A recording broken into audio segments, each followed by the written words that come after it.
한 놈은 그냥 물 안에서 이렇게 싹 숨쉬기 운동을 했단 말이죠. 그래서 처음 콧구멍이 입 위로 올라간 겁니다. 저걸 가지고 육지로 올라와서 다른 이제 파충류, 포유류로 진화를 하다가 보니까 우리 인간의 조상도 저 잘못된 디자인을 그대로 가지고 오늘까지 살고 있는 겁니다. 과연 진화가 진보일까?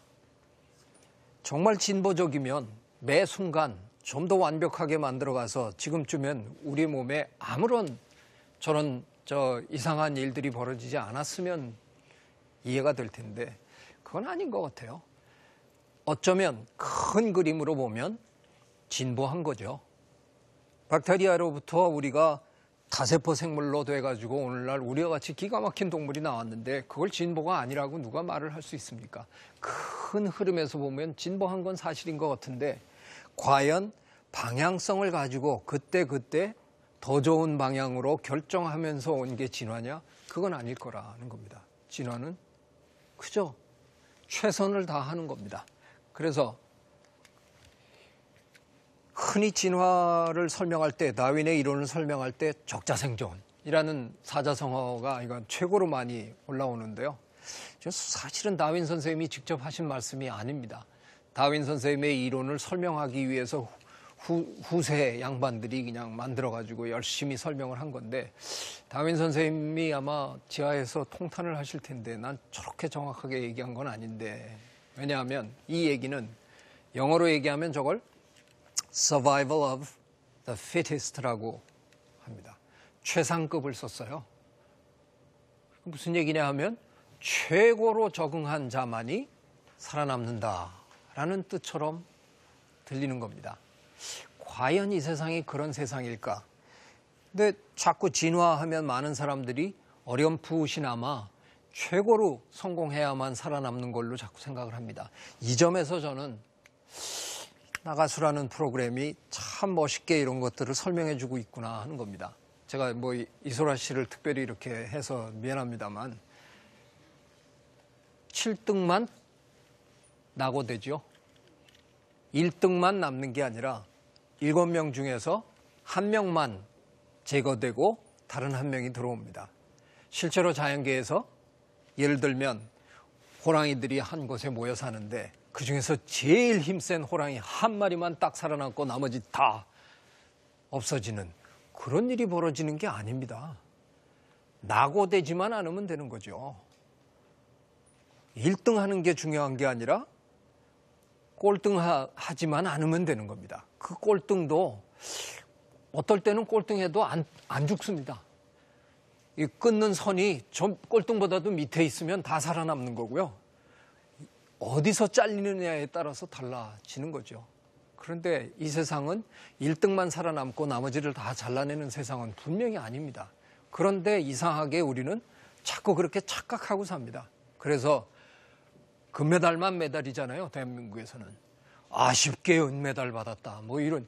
아니 은메달, 동메달 받은 사람은 못 받은 사람에 비해서 아주 우수한 사람이고요. 많은 경우에 금메달하고 은메달 사이 정말 백지 한 장 차이인데 우리는 이상하게 최적자 생존인 줄 알고 최고로 적응한 자 하나만 남겨놓고 나머지는 다 자꾸 비하하는 이상한 일들을 합니다. 이게 결국은 게임의 법칙이 어떻게 되느냐에 따라 다른 거거든요. 자, 저도 나가수를 열심히 보는데 좀 마음에 안 드는 게임의 법칙이 하나 있어요. 저기서 질러대야 되잖아요. 누가 더 크게 했느냐에 따라서 대충 결정되는 것 같더라고요. 조용하게 부르는 사람들이 대개 다 한 몇 번은 그래도 살아남았는데 결국은 못 살아남고 다 자꾸 떨어지더라고요. 그래서 락커들이 지금 제일 성적이 좋은 편입니다. 아마 이거는 안방에서 TV를 보는 사람들 귀에는 그렇게 안 들리는데 그 현장에서 무대에서 그 공연장에서 들을 때의 감동은 조용하게 부른 가수가 주는 감동보다는 그냥 한번 뒤흔든 사람, 야 좋았어. 그래서 그 사람 찍게 되다 보니까 그 사람들이 점수를 잘 받는 겁니다. 떨어진 저 사람들이 그 가수들보다 못해서 떨어진 게 아니라 저 저 게임의 법칙은 그렇게 돼버렸다는 겁니다. 제가 멸종당하면서 억울해서 야, 내가 못나서 멸종당하냐? 세상에. 바로 그겁니다. 이 세상에서 멸종당한 종들이 못나서 당했다는 것보다는 그냥 이 세상의 게임이 그랬기 때문에 거기에 적응하지 못해서 그냥 날아간 것뿐입니다. 저는 이번에 쭉 보면서 바비킴이라는 가수를 새롭게 만났습니다. 너무 참 노래가 좋더라고요. 저 양반도 떨어졌어요. 그죠? 뭐 그래도 몇 번 잘 살아남더니만 막판에 가서는 뭐 계속 하위권을 맴돌다가 드디어 탈락했는데, 다윈의 이론을 설명할 때 많은 사람들이 이런 얘기를 합니다. 강한 자가 살아남는 게 아니라 살아남은 자가 강한 자다. 떨어졌다고 해서 우리가 저 가수를 야, 정말 역시 실력 없으니까 떨어졌지, 아무도 그렇게 얘기하지 않습니다. 그냥 진화라는 건 살아남았기 때문에 강한 자가 된 거지, 강한 자가 반드시 살아남는다는 법은 없다는 겁니다. 진화에는 굉장히 많은 변수들이 작용하고, 왜?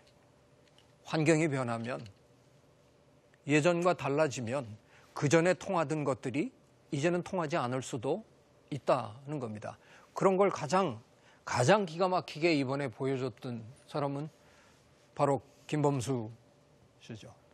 얼굴 없는 가수에서 나가수라는 환경이 새롭게 태어나지 않았더라면 저 양반은 영원히 얼굴 없는 가수로 조금 미안한 얘기지만 별 볼 일 없이 그냥 삶을 살았을 수도 있겠죠. 우리들 중에 몇 명은 나는 그 친구 노래 너무 좋아해. 그렇더라도 길에서 만나도 누군지 모르고 그냥 지나갈 수 있는 뭐 그냥 그런 정도의 가수로 살아남을 수도 있었을 텐데, 어느 날 갑자기 이상한 세상이 벌어진 겁니다. 7명씩 나와가지고 서로 질러대고 부르고 막 이런 거를 전 국민이 보면서 뭐 거기서 또 모여가지고 점수 매기고 이래갖고 갑자기 새롭게 부상이 된 거죠. 더더군다나 뭐 최고의 비주얼 가수로 나타났다 뭐 이런 소리까지 들어가면서 참 모를 일입니다. 세상은. 진화는 이런 겁니다. 이 세상의 진화는 참 모를 일입니다. 지구온난화가 지금 자꾸 진행이 되고 있다고 그래요.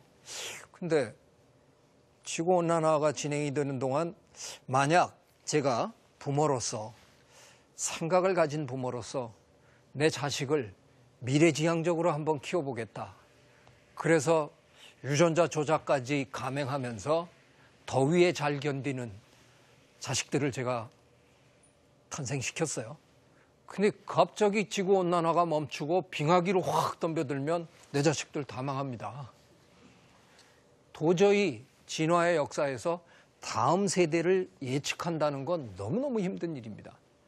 지구의 역사를 놓고 보면 굉장히 여러 차례 대절멸 사건들이 있었습니다.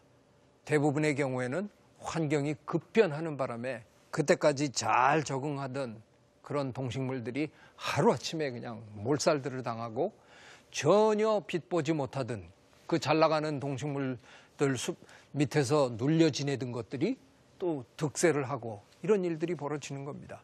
제가 지금 이런 얘기들을 왜 이렇게 열심히 하고 있느냐. 어쩌면 다윈의 이론을 우리가 조금 잘못 해석한 면이 있는 것 같다는 겁니다.